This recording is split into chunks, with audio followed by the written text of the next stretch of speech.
A paz do Senhor, meus irmãos teólogos, tudo bem com vocês? Espero que vocês estejam bem. Estamos aqui para gravar mais uma aula do nosso curso médio em teologia, com o tema Antropologia Bíblica. Hoje nós vamos estudar os 4 estágios do homem. Estou usando esta apostila, que é a apostila do nosso curso médio em teologia da Admissão para o Mundo, porque está um pouco mais resumido e os pontos são mais enxutos.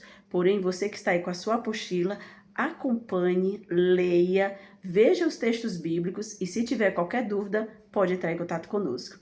Para você que não me conhece e acabou pesquisando aí sobre teologia e viu meu vídeo, meu nome é Sandra Raquel, sou pastora da Assembleia de Deus Missão para o Mundo, sou bacharel em teologia, com pós-graduação em Novo Testamento e já sou professora de Bíblia há mais de 20 anos. Se você gostar, dê um like. Se gostou bastante, se inscreva. E você que é meu aluno, que já assiste às minhas aulas, mas ainda não é inscrito, se inscreva. Não perca tempo, porque quanto mais você se inscreve, comenta e dá o like, melhor o nosso vídeo fica. Ele é divulgado para muito mais pessoas e com isso a palavra de Deus também vai se espalhando. Vamos para a aula? Aqui nós vamos estudar os 4 estágios do homem. A Bíblia, ela apresenta a história da humanidade em 4 grandes etapas.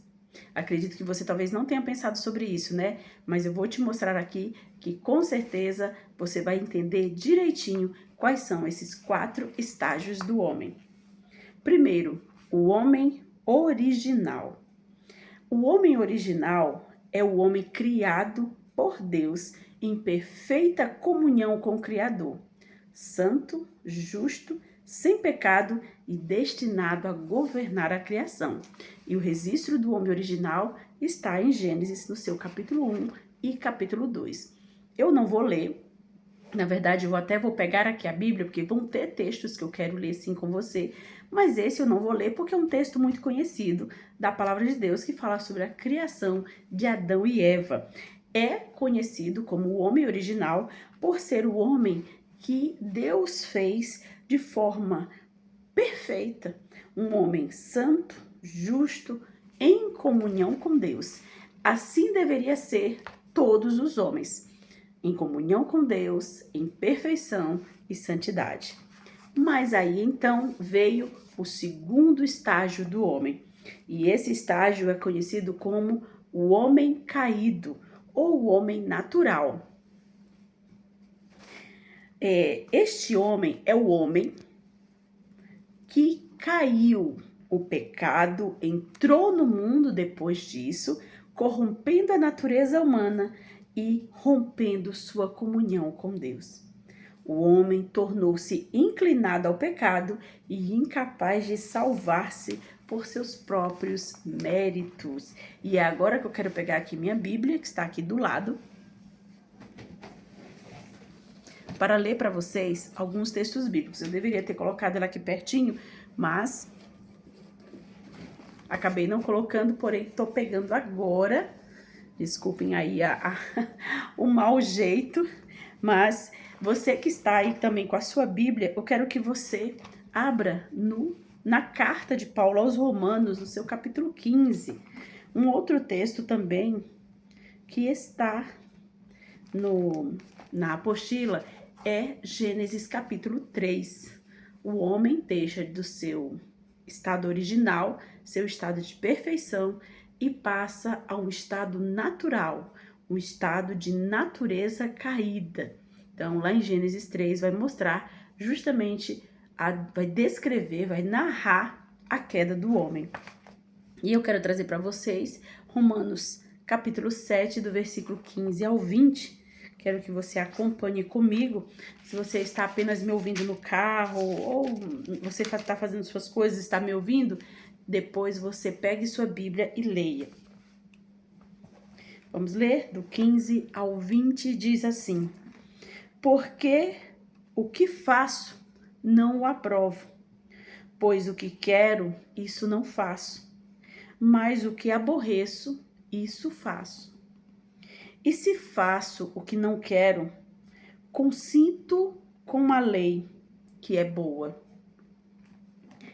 De maneira que agora já não sou eu que faço isso, mas o pecado que habita em mim.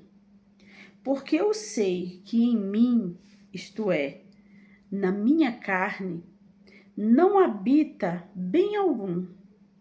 E com efeito, o querer está em mim, mas não consigo realizar o bem.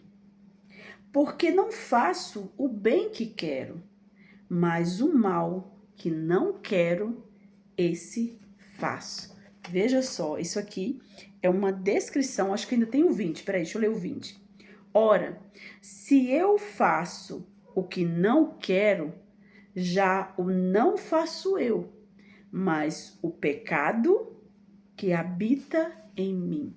Essa é uma descrição do apóstolo Paulo, mostrando a luta que existe entre a sua parte espiritual, que aí nós vamos falar ainda que é a sua nova criatura, o novo homem, com a sua parte natural, que é esse homem caído, esse homem com a natureza inclinada para o erro. Então, mesmo que o novo homem, que nós já vamos falar, é o próximo passo, deseje fazer coisas boas, a sua natureza está inclinada para o mal e ele acaba fazendo o que é errado. E ele diz, quando ele faz isso, não é ele que quer, mas é o pecado que ainda está nele, que habita nele, que governa nele. Então, o homem natural, o homem que está numa vida de pecado, é esse homem que vive preso e dominado pelo pecado, pela sua natureza decaída e pecaminosa. Mas aí vem o terceiro estágio do homem, que é o homem regenerado, a nova criatura em Cristo Jesus. Pela fé em Jesus Cristo, o pecador nasce de novo, recebe uma nova natureza e inicia um processo de santificação, sendo restaurado à comunhão com Deus. Olha que coisa mais linda! Vamos ler segunda carta de Paulo aos Coríntios, no seu capítulo 5, e o versículo é o 17. Se você puder acompanhar, acompanhe, se não, você pode ler em outro momento. Segunda carta de Paulo aos Coríntios, no seu capítulo 5, e o versículo é o 17, que diz assim: assim que, se alguém está em Cristo, nova criatura é. As coisas velhas já passaram, eis que tudo se fez novo. Esse é o novo estágio do homem. Primeiro, Deus o cria de forma original, perfeita, santa, em comunhão com Deus. Este homem, então, cai e se transforma em um homem natural, com uma natureza decaída, pecaminosa, e todos que vêm depois dele herdam a mesma natureza, e então há o encontro com Cristo, com o Salvador do universo. E este encontro com Cristo, com a sua palavra, através da fé, da graça de Deus, este homem se transforma, ele se converte, ele é regenerado. E essa regeneração, que é o novo nascimento, faz com que este novo homem, agora em Cristo Jesus, não viva mais das coisas velhas. É o que está dizendo o versículo. Assim que, se alguém está em Cristo, nova criatura é. As coisas velhas já passaram e eis que tudo se fez novo. Ele agora vive em novidade de vida. Aquele velho homem com os velhos hábitos não podem mais estar dominando. Agora quem domina é o novo homem com os novos hábitos. Vamos ler mais um texto? Romanos 5. Vamos voltar novamente para a carta de Paulo aos Romanos, no seu capítulo 5, e o versículo é o 12 ao 19, que diz assim: portanto, como por um homem entrou o pecado no mundo, e pelo pecado a morte, assim também a morte passou a todos os homens, Por isso que todos pecaram. Porque até a lei estava o pecado no mundo, mas o pecado não é imputado não havendo lei. No entanto, a morte reinou desde Adão até Moisés, até sobre aqueles que não tinham pecado, à semelhança da transgressão de Adão, o qual é a figura daquele que havia de vir. Mas não é assim o dom gratuito como a ofensa. Porque se pela ofensa de um morreram muitos, muito mais a graça de Deus e o dom pela graça, que é de um só homem, Jesus Cristo, abundou sobre todos, sobre muitos. E não foi assim o dom como a ofensa, por um só que pecou. Porque o juízo veio de uma só ofensa, na verdade, para condenação. Mas o dom gratuito veio de muitas ofensas para justificação. Porque, se pela ofensa de um só a morte reinou por esse, muito mais os que recebem a abundância da graça e o dom da justiça reinarão em vida por um só, Jesus Cristo. Pois assim como por uma só ofensa veio o juízo sobre todos os homens para condenação, assim também por um só ato de justiça veio a graça sobre todos os homens para a justificação de vida. Porque, como pela desobediência de um só homem, muitos foram feitos pecadores, assim, pela obediência de um, muitos serão feitos justos. Veja que lindo essa descrição que o apóstolo Paulo faz do gesto, do ato sacrificial de Jesus. Ele diz, assim como o pecado veio por um só homem, que é Adão, e por causa dele todos pecaram, todos foram condenados à morte, o gesto, o ato de um só homem, Jesus Cristo, que foi sua morte na cruz, gerou a justificação de muitos. E como a palavra diz, aquele que está em Cristo, não há mais nenhuma condenação. E vamos agora para o quarto estágio do homem. Será que você saberia me dizer qual é depois desses três primeiros? Se você já pensou aí qual é, coloque nos comentários para a gente ver se você acertou. O quarto estágio do homem é o homem glorificado. Na consumação da redenção, os salvos serão plenamente transformados à imagem de Cristo, livres da presença do pecado e participantes da glória eterna de Deus. Que bênção! Esse dia chegará, o dia onde, na consumação de todas as coisas, quando o Senhor Jesus vier em glória, nós estaremos com Ele, seremos semelhantes a Ele, com o corpo glorificado. É como se voltássemos ao nosso estado original, de perfeição, de santidade e de comunhão com Deus. Vamos ver os textos que nos ajudam e nos apoiam com esse quarto estágio do homem. Romanos 8, 29, carta de Paulo aos Romanos, no capítulo 8, versículo 29, que diz assim: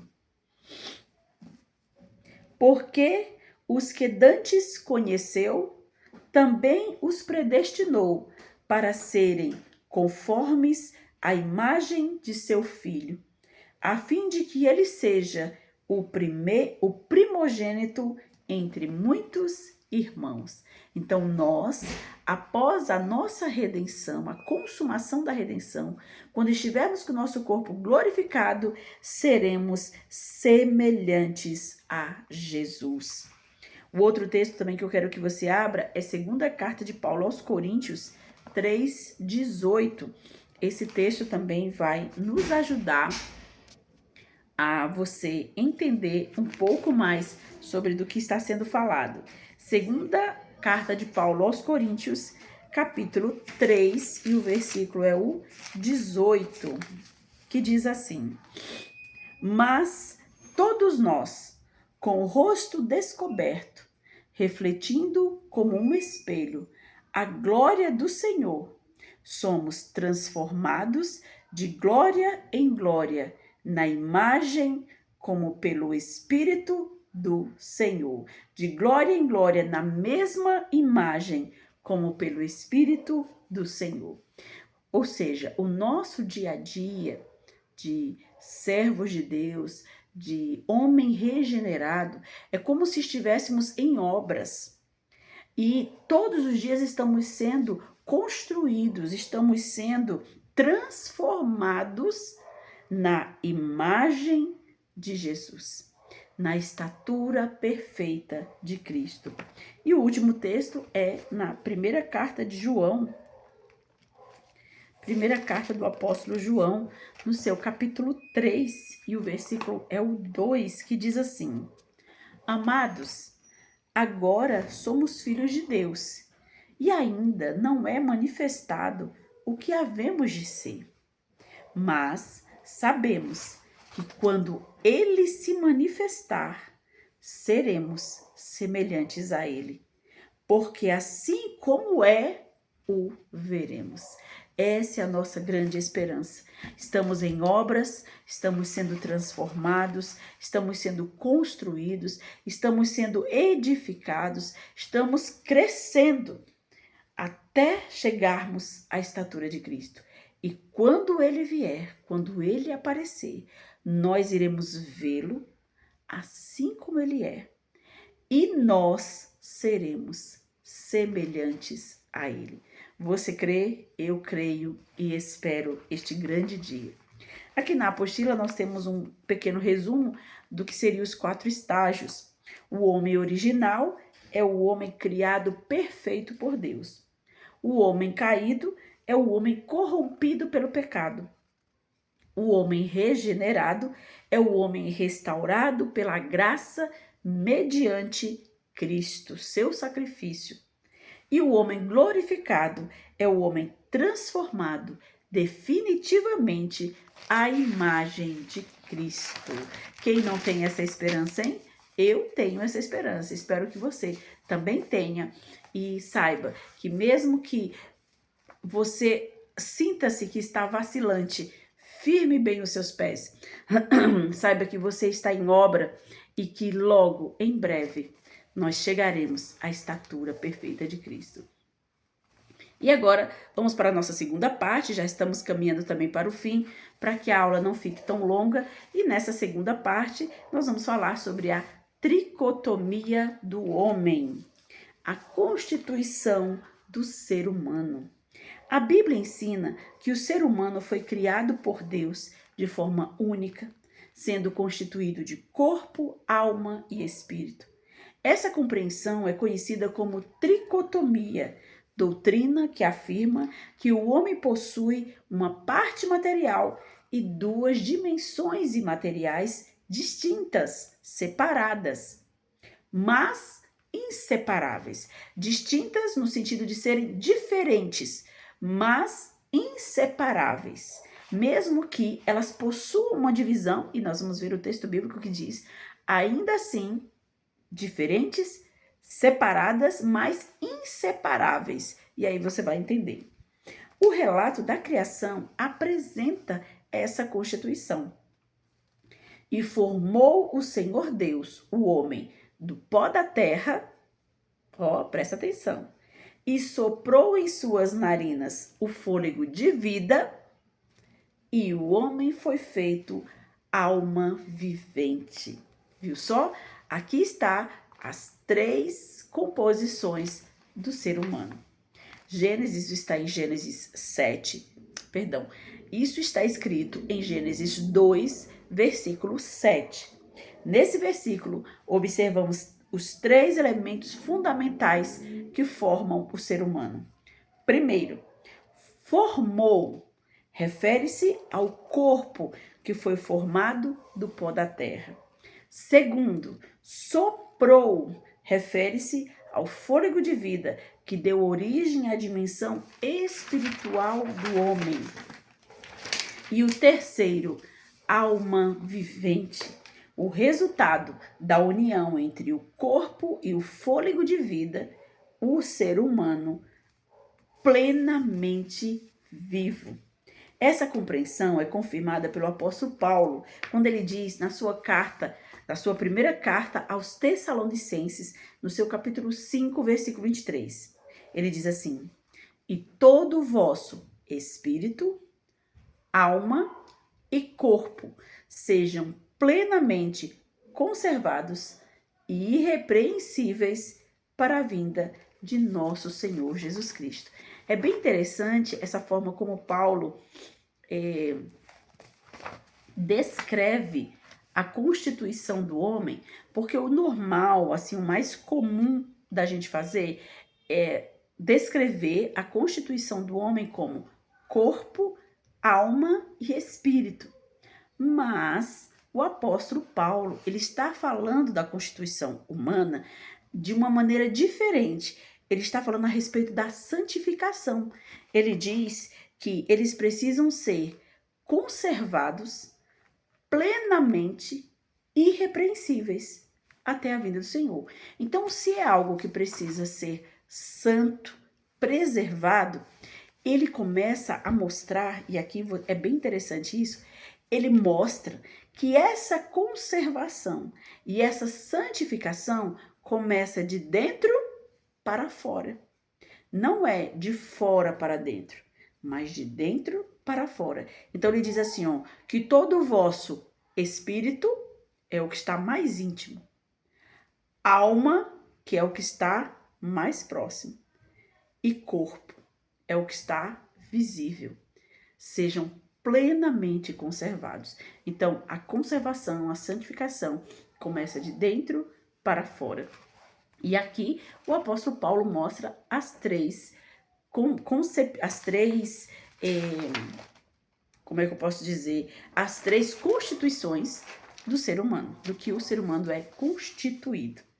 E nós temos também em Hebreus, na carta aos Hebreus, no seu capítulo 4, versículo 12, que diz: porque a palavra de Deus é viva e eficaz, mais penetrante, não é, do que qualquer espada de 2 gumes. Eu vou pegar o texto aqui direto na Bíblia, porque na apostila está resumida e eu quero ler de forma íntegra o que está aqui no texto de Hebreus, no seu capítulo 4, versículo 12. Carta aos Hebreus, diz assim: porque a palavra de Deus é viva e eficaz, e mais penetrante do que qualquer espada de 2 gumes, e penetra até a divisão da alma e do espírito, das juntas e medulas, e é apta para discernir os pensamentos e as intenções do coração. A palavra de Deus, aqui o escritor aos Hebreus, também demonstra que a alma e o espírito podem ser distinguidos, ou seja, separados, mostrando que a palavra de Deus é capaz de chegar na divisão da alma e do espírito e das juntas e medulas. Então, corpo, alma e espírito.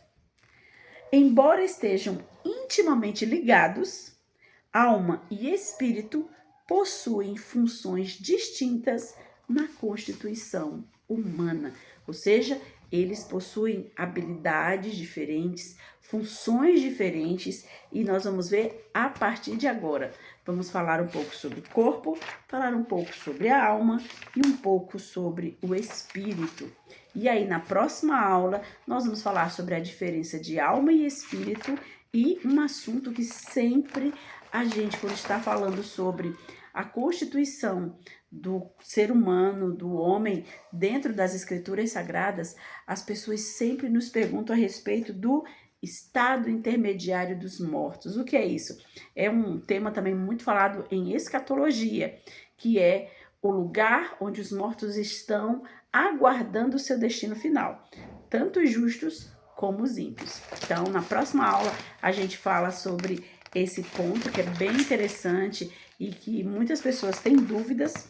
Vamos falar um pouco sobre os lugares que a Bíblia fala, né? Que a Bíblia traz como Sheol, Hades, Geena, Tártaro. E então, nós vamos entrar em um outro tema muito importante na antropologia bíblica, que é os cuidados, né, da saúde mental do homem à luz das Escrituras. Amém? Tudo bem? Então vamos lá? O corpo. O corpo é a parte física e visível do ser humano. Foi formado por Deus do pó da terra e permite que o homem se relacione com o mundo material. Além de ser a habitação da alma e do espírito, o corpo recebe importantes denominações nas Escrituras.